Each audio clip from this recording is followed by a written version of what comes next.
Muchas gracias a todos.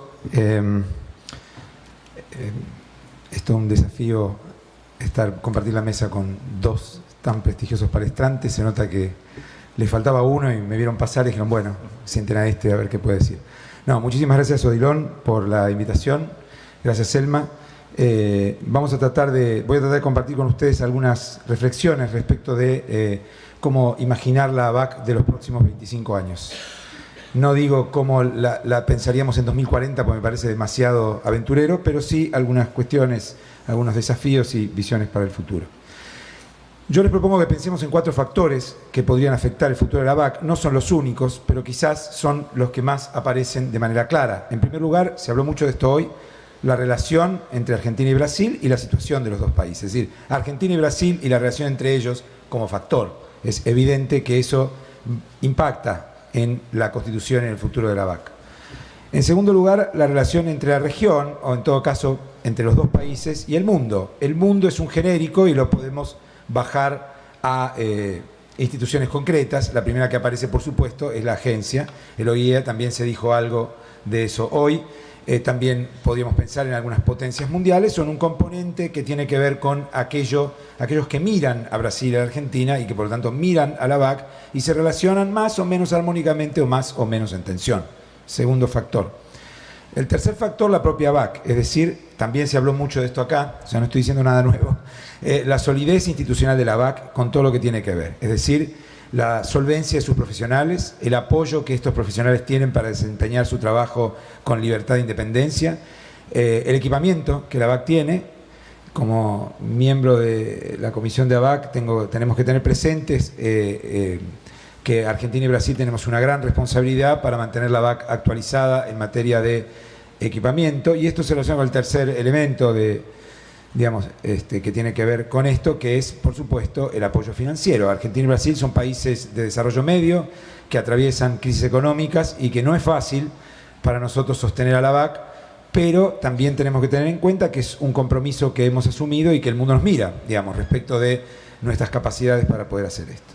Tercer factor, entonces, la solidez institucional de la ABAC. Ahora me voy a referir un poco más a esto, pero me parece que tiene que ver con las capacidades de la ABAC para desempeñarse con autonomía. Autonomía no es lo mismo que independencia y no usa autonomía de manera arbitraria, digamos. Y por último, uno podría agregar, como para que quede todo adentro, factores contingentes, cosas que siempre pasan. No voy a dar ejemplos porque en nuestro mundo los factores contingentes siempre son negativos, entonces no quiero que si después pasa algo me echen la culpa de que, como di el ejemplo acá, pasó. Pero cualquier elemento... hay elementos que afectan, por supuesto, a las instituciones y también tenemos que tener en cuenta eso. Respecto a la relación entre Argentina y Brasil, tengo mucho para decir, pero es un tema al que yo me dedico cuando ahora tengo menos tiempo, pero cuando puedo a estudiar. Me voy a referir menos, de todas maneras, porque han hablado bastante, pero digamos que la relación entre Argentina y Brasil ha transitado por diversas instancias, pero sin duda que ha pasado de la competencia a cooperación. Aníbal leyó un título de un trabajo que yo escribí al respecto y que presenté hace poco en la PUC, y acá hay gente que estuvo, así que les pido perdón, tienen permiso para ir a tomar un café si quieren, porque algunas cosas las voy a repetir. Y eso es un tema de estudio, lo han dicho aquí, ¿no? Lo planteó Odilon al principio. Mucha gente ha estudiado esto, porque en general desde Brasil y desde Argentina decimos, bueno, esto que podía haber salido bien salió mal. Bueno, acá podía haber salido mal y salió bien, y en otros lados salió mal. Entonces, la relación nuestra, por muchos factores, la ABAC es más quizá consecuencia que causa de eso, ha pasado de la competencia a cooperación. Ustedes saben muy bien que hay muchas hipótesis sobre esto que ponen el acento en una u otra causa, pero es un hecho, ¿sí? Ahora, dentro de eso, por supuesto, ha atravesado por diversas instancias. La relación entre Brasil y Argentina y cómo, y yo creo que eso depende de algunas variables específicas y muy identificables, por supuesto que va a afectar el futuro de la ABAC, ¿sí? Me parece que ya partimos de un piso sólido. La ABAC ya no, corremos menos riesgos y hay menos incertidumbre, la institución existe y está consolidada, ¿sí? Es menos efectos especiales que hace 20 años, pero sin duda que esto puede impactar, ¿sí? A mí me parece que la verdad es que la BAC ha canalizado institucionalmente esa relación entre Argentina y Brasil, digamos. No solamente, digamos, ha sido exitosa en cumplir con su función específica, sino que también ha sido exitosa en constituirse en un ámbito, digamos, que potencia la confianza mutua entre Argentina y Brasil, porque tenemos un ámbito común donde uno se reúne, habla, establece relaciones, va construyendo confianza mutua. Me parece que ese es un elemento un poco latente, pero que no tenemos que ignorar, digamos, ¿no? Si nosotros pensáramos cómo puede darse la relación, digamos, entre países de desarrollo similar como son los nuestros, me parece que hay dos variables que tenemos que tener en cuenta, digamos. Primero, la asimetría entre ambos, la asimetría, digamos. Cuando dos países son muy asimétricos en su desarrollo, en general deberíamos esperar, salvo, digamos, algún factor especial, baja cooperación, ¿sí? Porque son muy asimétricos. O la cooperación es asimétrica, uno le da al otro todo lo que necesita. Digamos, entonces, cuando los países son simétricos en el desarrollo, hay más posibilidades de cooperar. Ahora, no es la única variable posible. Si son solo simétricos y no tomamos en cuenta otras cosas, puede ser que compitan justamente porque son simétricos. Me parece que también afecta, digamos, podríamos agregar otra variable, que es la relación con el resto del mundo, digamos, ¿sí? Si los países tienen políticas que buscan digamos, integrarse pasivamente al resto del mundo, no agrego valor con esto, no quiero ser ideológico, digamos, sino, bueno, optaron por menor autonomía tecnológica. Si ambos países hacen esto, es posible que cooperen menos entre sí, porque van a buscar integración con las potencias, digamos. Veamos el mundo y verán que eso ocurre. Si han optado por mayor autonomía tecnológica, el mundo los va a llevar, en principio, a cooperar, como diría Borges, más por espanto que por amor, digamos, porque a veces necesitan al vecino para conseguir aquello que el mundo no les da. Nuestra historia está plena de esas cosas. Entonces, si combinamos simetría con cierta necesidad de cooperar por una relación conflictiva con el mundo, tenemos muchas más posibilidades de cooperación entre los dos países. Y si ustedes me permiten, respecto de la relación entre países como Brasil y Argentina y el mundo, me gustaría citar una vieja literatura de, por ejemplo, un politólogo especialista en política internacional como Epstein, que ya en los años 70 desarrolló un pequeño modelito y planteó un concepto que divide al mundo en tres tipos de países, ¿sí? Partiendo de la división que hace el TNP entre Nuclear Weapon States y Non-Nuclear. Y él plantea, y algo se dijo acá hoy a la mañana, en realidad los Non-Nuclear se dividen en dos tipos de países, los Near Nuclear y los Never Nuclear. Para los Never Nuclear, firmar el TNP, firmar protocolos, es sencillo porque están renunciando a lo que no tienen, digamos, ¿no? El problema es renunciar a lo que uno tiene, ¿sí? Cuando a uno le piden renunciar a lo que uno tiene, en general lo piensa 3 veces, dice, bueno, ¿cuáles son las condiciones? Es estructural, no estoy tomando posición ideológica, simplemente tratando de diagnosticar, ¿sí? Argentina y Brasil son near nuclear. Esto no significa que sean proliferantes, eso es otra cosa, ¿sí? Obviamente están más cerca de serlo, digamos, por eso hay toda una literatura que habla de la latencia nuclear, etcétera, no me quiero meter con eso, pero no significa que sean proliferantes. La condición de near nuclear más cierta simetría en el desarrollo nos pone en las puertas de la cooperación. Ahora, por supuesto, no es suficiente, ¿sí? Es condición necesaria, pero no es suficiente. Yo agregaría una tercera variable, que es la complementariedad nuclear. Si ambos países solo compiten, esto es, producen lo mismo, fabrican lo mismo, desarrollaron lo mismo, son iguales en todo, es muy probable que no cooperen mucho, porque no se necesitan, ¿sí? Si tienen necesidades complementarias, podemos pensar que esto lleva más a la cooperación. Y las necesidades complementarias no son solo tecnológicas, sino, por ejemplo, y también se dijo aquí, la convicción de que a veces para desarrollar proyectos, para conseguir tener una mejor posición negociadora frente al mundo, 1 más 1 no suma 2, sino 3 o 4, digamos. Yo he transitado personalmente, y en eso les soy sincero, yo que llegué tarde al tema nuclear, me dedico a esto desde el 2007, en realidad un poco antes, pero de manera más exclusiva del 2007, tengo la suerte de haber vivido eso, de cómo Argentina y Brasil, trabajando juntos, ya sea fortaleciendo posiciones frente al mundo, en general tiene más fuerza que 1 más 1, ¿sí?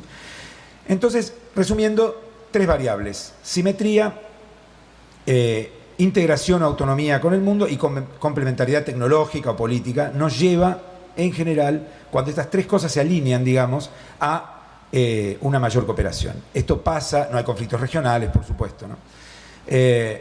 Tomando como hecho, de partida que no tengan conflictos regionales grandes. Esto me parece que ha sido así entre Argentina y Brasil y deberíamos apostar a que siga siendo así. Ahora, por supuesto, puede cambiar. Estamos entre amigos y hablando sinceramente, no tendría sentido que dijéramos estábamos convencidos que no va a cambiar. Yo realmente creo que no va a cambiar, que ya hay demasiada integración para que esto cambie de manera radical, pero puede cambiar, ¿sí? Entonces, nuestra apuesta tiene que ser a intensificar la cooperación, a construir espacios de confianza mutua y a construir, y en lo que respecta a la BAC, a tener una BAC sólida, una BAC solvente, una BAC bien financiada, una BAC con recursos humanos capacitados y que puedan hacer tranquila y autónomamente su trabajo, que además aparezca como confiable técnicamente frente al mundo. Y ahí, si me permiten, yo quiero separar dos planos. Un plano es la política, la BAC no puede estar al margen de las posiciones políticas de los países, pero eso es una cosa, si la BAC no es marciana, está instalada en un mundo nuclear, y otra cosa es la autonomía técnica y profesional. Los inspectores de la BAC y los profesionales de la BAC deben hacer su trabajo sin que los países interfieran en el mismo. Eso nos construye confiabilidad frente al mundo y nos construye también capacidades de la BAC para poder decirle al mundo, nosotros somos solventes, nosotros hacemos las cosas bien, déjenos cumplir con lo que el cuatripartito dice que tenemos que hacer. Y ese tiene que ser siempre, es un norte que tenemos que tener claro los países, ¿sí? Respecto del mundo, digamos, bueno, aquí tenemos varios temas, digamos, ¿no? Yo creo que de uno se habló, digamos, me parece que nosotros lo más importante es tener claro el escenario, digamos, ¿sí? Me parece que la BAC en relación con el mundo dependerá mucho de cómo se establezca la relación entre los países y el mundo, y ahí hay cuestiones que, digamos, pueden afectarlo y me parece que las tenemos que pensar. De una de ellas ya se habló bastante, digamos, el tema del protocolo adicional, que más que un tema yo creo que es un ejemplo de un marco más general, digamos, ¿no? de cierta convicción que hay en las instituciones internacionales de que tienen que intervenir más.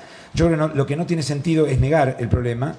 El tema existe, la discusión existe en el mundo y va a seguir existiendo. Y me parece que aquí se dijeron algunas cosas, nosotros tenemos que, de la misma manera que llegamos como llegamos a los acuerdos de salvaguardia, que llegamos como llegamos a la BAC, me parece que tenemos que discutir, digamos, cómo se puede plantear una posición común respecto de las demandas de ampliación del scope. Es decir, parece que no hay que pensar protocolo sí o protocolo no, es un poco una trampa, quizás la palabra trampa es un poco fuerte, pero quizás una visión un poco estrecha, digamos. El mundo, finalmente, la política admite imaginación en ese sentido y quizás se puede pensar este tema de una manera más autónoma para que, por decirlo de alguna manera, nos agarre distraídos. El escenario mundial cambia, es un escenario en el que hay actores no estatales cada vez más relevantes. Yo apuesto que esto va a seguir profundizándose. Es un mundo en el que no solo hay estados y eso obviamente va a influir en temas como las salvaguardias nucleares, digamos, y me parece que lo tenemos que tener en cuenta. La BAC es una institución y una institución es algo, digamos, que tiene sus reglas de funcionamiento autónomas, pero no es una piedra, tiene que ir cambiando respecto de cómo cambia el mundo. Esto tiene que ver con el primer factor respecto de cómo cambia la relación entre Argentina y Brasil y también cómo cambia el mundo, la relación de los países con el mundo, etc. Seguramente vamos a tener en 25 años una redefinición y vuelta a redefinir las instituciones supranacionales, tanto las agencias internacionales como los agrupamientos de países, el propio Mercosur. ¿Quién puede apostar cómo va a estar el Mercosur en 25 años? ¿Sí? ¿Cómo va a estar la relación de Argentina y Brasil con el resto de América Latina? ¿Sí? Y por supuesto, no se puede dejar de decir las orientaciones de los gobiernos. Ahora, yo creo ahí, sinceramente les digo, y no es una postura, estoy convencido, me parece que obviamente los cambios en los gobiernos afectan la relación entre los países, afectan las políticas domésticas, es evidente que eso ocurre y acá en Brasil se van a estar preguntando, bueno, ¿y el 11 de diciembre qué pasa en Argentina?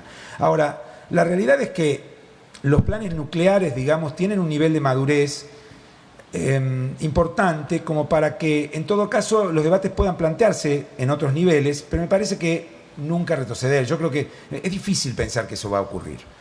En el caso argentino, seguramente el plan nuclear va a estar sujeto a debates, pero parece que, si usted me permite, va a ser un debate que va a implicar un salto cualitativo, no un retroceso. Es decir, incluso más allá de la voluntad de una persona, tiene que ver con, bueno, incluir elementos como más eficiencia, más relación, más sustentabilidad económica, etcétera, pero no creo que, la verdad, los planes se afecten. Se los digo honestamente y con alguna evidencia a mi vista.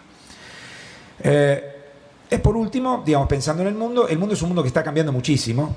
Está cambiando los balances de poder, están cambiando las alianzas, aparecen regiones y países que antes eran irrelevantes, y creo que obviamente eso hay que tenerlo en cuenta, digamos, porque eso cambia la agenda y puede cambiar o no la presión sobre nosotros, la relevancia de nuestros países, relevancia positiva o negativa, etc. Parece que esos son los factores que definen un poco la relación de la región con el mundo. Da algunos interrogantes: ¿qué sentido tomará la relación Argentina-Brasil? ¿Qué sentido queremos que tome? Yo desde ya les adelanto, soy muy partidario y muy sinceramente se los digo, de intensificar al máximo posible la relación entre Argentina y Brasil. Me pareció muy buena la frase del ministro Amorín de lo más, ahora ya no la recuerdo, pero algo así como lo más estratégico, de la más estratégica de las relaciones, ¿sí? Es así para ambos, tanto para Argentina como para Brasil. Y me parece que eso es lo que hay que profundizar la interacción institucional. Lo nuclear es un buen ejemplo de eso, y cuanto más se integren Argentina y Brasil, obviamente más tranquilo, más sólido, más, digamos, menos sujeto a incertidumbre va a ser el trabajo de la BAC, ¿sí? Otra pregunta: ¿cómo se configurará el mundo en los próximos 25 años? ¿Cuáles van a ser las potencias? ¿Cuál va a ser la agenda de seguridad? ¿Sí? Etcétera. ¿Qué rol cumplirá la BAC en esa relación? ¿Qué función buscará ejercer la BAC en el escenario regional e internacional? Por último, el último factor, hablamos de la relación entre Argentina y Brasil, entre la región y el mundo, y el último es la BAC como institución. Parece que ahí hay dos elementos. De uno ya hablé un poquito: la solidez institucional. Es muy importante que nosotros no demos esto por automático. Uno puede decir, sí, es muy importante. Esto se traduce en cosas. Se traduce en dejar darle un marco de trabajo a los oficiales de ABAC para que hagan bien su trabajo con autonomía, cumplir con los compromisos de financiamiento. Quiero aclarar, para que no se lea coyunturalmente, esto no es ningún reclamo. El mundo de la historia de ABAC ha oscilado con que a veces Argentina paga y a veces Brasil no, digamos. Quiero ser claro en ese sentido, no estoy, digamos, ahora justo que me tocó, digamos, para nada, no, porque dentro de 4 años seguramente me van a recordar. ¿Te acordás? Bueno, simplemente digo que Argentina y Brasil son países que se ven a sí mismos en el concierto internacional como medios, menos relevantes. Entonces, si me atraso con el Banco Mundial o con la Organización Internacional de Pollos, bueno, no es tan grave, dejo de tener voto por un tiempo, después pago. No, acá no. Acá hay que ponerse, digamos, siempre. Y esto tiene que quedar claro. Y es un esfuerzo, ustedes no saben el esfuerzo que es, porque cae en el caso argentino sobre nuestras espaldas. Es un esfuerzo enorme, y sé que y casi aplaudo a mis colegas brasileños por el esfuerzo que hacen, porque nuestros países son grandes burocracias, tienen reglas, no todo el mundo sabe lo que es la BAC, no todo el mundo tiene clara la importancia, y dice, bueno, finalmente si pagamos más tarde, más temprano, nada se muere. No, se muere si no pagamos, ¿no es cierto? Y por supuesto el equipamiento, que está relacionado obviamente con los recursos, pero también con cómo administran quienes conducen la BAC, y tampoco estoy hablando de coyuntura, quiero aclarar, sino simplemente digo cosas, todo lo contrario. Hay que estar muy pendiente de no perder la carrera, de no perder soberanía, de no perder capacidades, para decirlo con el término correcto. Y el segundo elemento es, bueno, esto de la adaptabilidad de la BAC a los cambios en los paradigmas mundiales. Es decir, la BAC es una institución. Yo soy politólogo. Los politólogos no somos abogados. Creemos que las instituciones cambian, ¿sí? No cambian de un día para el otro y por capricho, pero cambian, ¿sí? Si no, no sirven. Y un ejemplo de eso es el tema del protocolo. Nosotros no sabemos si vamos a firmar protocolo o no. Acá entre amigos mucho no nos gusta, pero la realidad es que tenemos que analizar la realidad. Está claro que el problema, digamos que un problema y acá se dijo también, lo que no puede ocurrir es que Argentina o Brasil firmen por separado, porque eso, afecta de manera muy fuerte la relación entre los países, no es beneficioso para los países y además afecta a la BAC, porque la BAC no puede funcionar con 2 reglas diferentes. Ahora, la BAC tiene que pensarse a sí misma para mundos cambiantes y para para no hablar de protocolo, porque si no vamos a terminar solo protocolizando esta discusión, pero digamos, a los cambios en la filosofía de salvaguardias. La BAC tiene que estar preparada para eso y estar un paso adelante, digamos, de esas cosas, ¿sí? Podría dar otros ejemplos, digamos, pero me parecía ese el más claro, digamos, para todos, porque está en cabeza de muchos siempre esto. Bien, en resumen, tengo mala fama de que hablo mucho, esta vez voy a hablar poco, eso es bueno. Digamos, en 2040 seguramente vamos a tener un mundo más integrado, con más instituciones, digamos, internacionales y supranacionales, pero seguramente más conflictivo, ¿sí?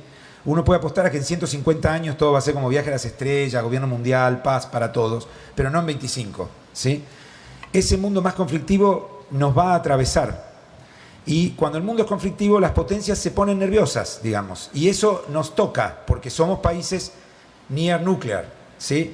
Y yo creo realmente que hay un problema en el approach que tiene la agencia muchas veces, que tiene algunas potencias, de suponer que porque hacemos lo que hacemos somos proliferantes. Pero es un dato de la realidad. Tenemos que lidiar con conflictos. No todos piensan igual que nosotros, no todos están seguros de que nosotros somos lo que decimos que somos, y me parece que tenemos que tener solidez, argumentos, herramientas, instituciones para lidiar con eso de manera estratégica, digamos, convincente, confiable, etc. El otro tema que lo dije muy al pasar, va a ser un mundo de muchos actores no estatales. Esto nos impacta, obviamente. Impacta a la agenda internacional. Nosotros participamos junto con la Cancillería Argentina y también los colegas brasileños, por supuesto, de foros internacionales donde esto está cada vez más presente, ¿sí? Y me parece que esto lo tenemos que tener en cuenta también, ¿sí? La nueva configuración de los balances de poder, las nuevas tecnologías, digamos, ¿no? Esto es un tema que nos impacta directamente porque el mundo cada vez se vuelve más, la brecha se vuelve cada vez más grande, ¿sí? Bueno, Cristalín desmintió eso un poco, ¿no? Pero digamos, porque con pocos recursos se pueden hacer cosas muy útiles. Pero en general nos enfrentamos a una agencia con muchos recursos que nos trae, digamos, formas de monitoreo y de control sofisticadas y caras, y uno tiene que tener claridad de separar qué es lo que importa de lo que no importa. Digamos, los politólogos que nos dedicamos a la política del desarrollo llamamos a esto a poder infraestructural, las capacidades que tienen los estados o las organizaciones más poderosas en el mundo de, bueno, ejercer el poder por el dominio de la tecnología, digamos, ¿no? Por el control de tecnologías sofisticadas a las que uno tiene dificultades para el acceso. Y eso se ve en materia de salvaguardia, lo discutimos cada vez que se reúne la comisión. Yo creo que en 2040 también van a estar Brasil y Argentina más integrados. Esto no es una expresión de deseos. Me parece que nos ha costado un poco integrarnos. Hace 10 años seguramente pensábamos que íbamos a estar más integrados de lo que estamos. Por ahora tenemos la BAC y las placas de los automóviles. Saben que vamos a tener las mismas placas de automóviles a partir del 1 de enero. Algo es algo. Me parece que la BAC es un logro bastante más sustantivo que eso, pero seguramente vamos a estar más integrados y eso nos va a impactar. No sé cómo, pero nos va a impactar. Una pregunta, ¿qué pasa con el resto de la región? ¿Cómo va a ser nuestra relación con el resto de la región? ¿Cuál va a ser el desarrollo nuclear del resto de la región? ¿Sí? ¿Cómo se va a relacionar ese desarrollo con Brasil y Argentina? ¿Qué posición van a tener las salvaguardias? No quiero hablar de un tema que a nadie le gusta, digamos, si la BAC puede ser, principalmente a mis colegas brasileños no les gusta mucho, si la BAC un día puede ser algo más que Argentina y Brasil, pero no importa, no hablemos de eso, pero sin duda que dentro de 25 años algo va a pasar con eso. Puede ser que la brecha sea mayor entre nosotros dos y el resto, que sea menor, que exportemos. Bueno, Argentina exporta. Les cuento un secreto, estamos muy tristes porque luchamos mucho por hacer una importante transferencia a Bolivia y lamentablemente la hemos perdido, nos ha ganado Rusia por lo que nos cuentan, bueno, una menos, pero no importa, ustedes saben que Argentina tiene bastante tradición de exportación y eso impacta seguramente nos va a impactar también en lo que hace a la salvaguardia. Y yo creo, sinceramente les digo, que dentro de 25 años el mundo va y viene, las cosas atravesamos crisis, nos encanta, los argentinos y brasileños están al borde del abismo, digamos, es nuestro deporte favorito, ¿sí? Tomar decisiones cuando estamos al borde de la catarata. Pero ahí, en general, pegamos el salto y nos sale bien. O sea, tenemos mucho entrenamiento en eso. Entonces me parece que más allá de las idas y vueltas, la BAC va a estar más fortalecida, más sólida y más legitimada, porque vieron cuando uno hace proyecciones, ¿no? Está la onda corta que va así, pero bueno, después trazamos una regresión sobre eso, ¿no? Y me parece que la línea de regresión, la pendiente, no está mal si uno toma 25 años contra 25 años. Y uno no ve una curva, digamos, donde dice, bueno, no, lo que pasa es que faltan ahora los 25 malos. No, da la sensación de que si uno toma algunas variables, Esto nos va a costar, depende de nosotros, de nadie más, pero seguramente va a estar más fortalecida, lo cual significa más solvente, más sólida, más legitimada, seguramente más automatizados los mecanismos de financiamiento, mucho más autónomo su personal. Yo en ese sentido soy optimista, y no es que sea optimista porque tengo fe y me levanto todos los días y miro al cielo y soy optimista, sino porque hace 10 años no tenía idea de lo que era la VAC y ahora la vivo de manera muy cotidiana, y la verdad es que veo que, digamos, si uno ve largos plazos, digamos, en general estamos, más allá de que atravesamos crisis, sin duda, no hay que negarlo eso, estamos más sólidos, mucho más que lo que yo no la conocía, pero que por lo que he visto y estudiado estaba la VAC, obviamente hace 25 años, pero también hace 20. Así que me parece que hay que seguir en ese camino. Es un orgullo nuestro, es una de las cosas que salió bien. En otros países, entre otros vecinos. ¿Ando bien de tiempo? Sí, ¿no? Sí, sí. Primera vez en mi vida creo que me dicen que sí de manera tan contundente. Hay otros ejemplos que salieron mal. India y Pakistán salieron mal. Está bien, tenían una situación más complicada que la nuestra. Pero hace 40 años nadie apostaba 3 pesos porque nosotros termináramos como terminamos, ¿sí? Yo llegué a Brasil en el año, por primera vez en mi vida, bueno, vine a vivir en el 77, pero vine en el 75. Digo, el puente de Uruguayana es lo angosto que es para que no pasen tanques, digamos. Es así. Los trenes cambiaban la trocha de la vía. No había puente entre Foz de Iguazú y Puerto Iguazú. No porque alguien se había olvidado de hacerlo. El túnel subfluvial nuestro, el que cruza las provincias de Entre Ríos y Santa Fe, ¿sí? Es un túnel porque, como el subsuelo es de las provincias querían integrarse y el Estado federal decía, no voy a hacer un puente ni loco porque me invade Brasil. No le voy a dar a Brasil esa oportunidad, ¿sí? Entonces las provincias hicieron un túnel porque, como el subsuelo es de ellas, se pusieron de acuerdo y hicieron un túnel con el Estado federal enloquecido diciendo, vas a ser responsable de la invasión brasilera. Bueno, finalmente los convencieron porque dijeron, no te preocupes, imagínate que al cuarto tanque brasilero que entra al túnel, rompemos el túnel, se ahogan todos. Entonces el Estado federal se tranquilizó y dijo, bueno, hagan el túnel. Esa era la agenda no hace 200 años, ¿sí? Digo, menos de 50 seguro, porque yo vivía allá en esa época, ¿sí? Entonces, me parece que, por supuesto, tampoco nos apretemos el pecho diciendo somos la causa de todo eso. No, pero sin duda que en esto lo que tenía que salir bien, salió bien. No hay que morirse de éxito, no hay que pensar ya está, hay que estar todos los días mirando los problemas, que son muchos y aparecen todo el tiempo problemas nuevos, ¿sí? Pero da para ser sumamente optimistas. Así que yo la verdad estoy contento, estoy orgulloso de trabajar en este sector, de estar vinculado con el tema de salvaguardas nucleares y de tener la oportunidad de muchas veces trabajar junto a brasileros, casi olvidándonos de que somos dos países. Lo digo sinceramente, o sea que la verdad da para ser optimistas. Muchas gracias.